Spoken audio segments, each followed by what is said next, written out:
환송심을 비롯한 형사재판이 그대로 진행될 수 있는지에 대해서 담당 재판부의 판단에 달렸다는 입장을 밝혔습니다. 대통령 재임 중 형사상 소출을 금지하는 헌법 제84조의 해석과 관련해 재판 자체는 중단 대상이 아닐 수 있다는 것입니다. 현재 이재명 후보는 공직선거법 위반 사건 파기환송심, 대장동, 백현동, 위례, 성남FC 사건 1심, 위증교사 사건 2심, 경기도 법인카드 유용 및 쌍방울 대북송금 사건 1심 등 총 5개 형사재판을 받고 있습니다. 만약에 이재명 후보가 당선이 된다면 법관의 독립을 규정한 헌법 제103조에 따라 독립적으로 재판 진행 여부를 판단하게 되며 이 중 한 재판부라도 재판을 계속할 수 있다고 결정하면 그 건에 대해 헌법 84조는 적용되지 않게 될 것입니다. 결국 대통령 직무 중에 공직선거법 위반 등으로 대통령 당선 효력이 없어질 수 있다는 것입니다.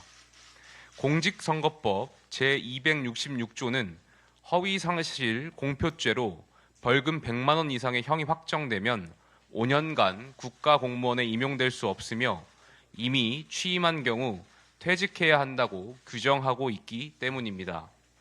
한 국가의 평범한 시민 입장에서 생각해보면 이처럼 자신이 사법적 판결을 받을 수 있는 상황이 왔을 때 어떻게 하면 유죄 판결을 면할 수 있을까, 어떻게 하면 형량을 줄일 수 있을까를 생각하게 됩니다. 이러한 상식선을 넘는다고 해도 해외로 도망가는 정도의 방법을 찾게 될 겁니다. 모든 국민이 부러워하는 재벌가의 사람이라도 크게 다르지 않을 것입니다. 그런데 여기에 유일무이하게 존귀한 한 사람이 있습니다. 나에게 유죄가 적용되는 법은 바꿔라. 나에게 유죄 판결을 내리는 판사는 법복을 벗게 해라. 나를 기소하는 검사는 탄핵해라. 대한민국의 입법, 행정, 사법을 모두 변형시킬 수 있는 대한민국의 유일한 사람이 이재명 민주당 대선 후보입니다.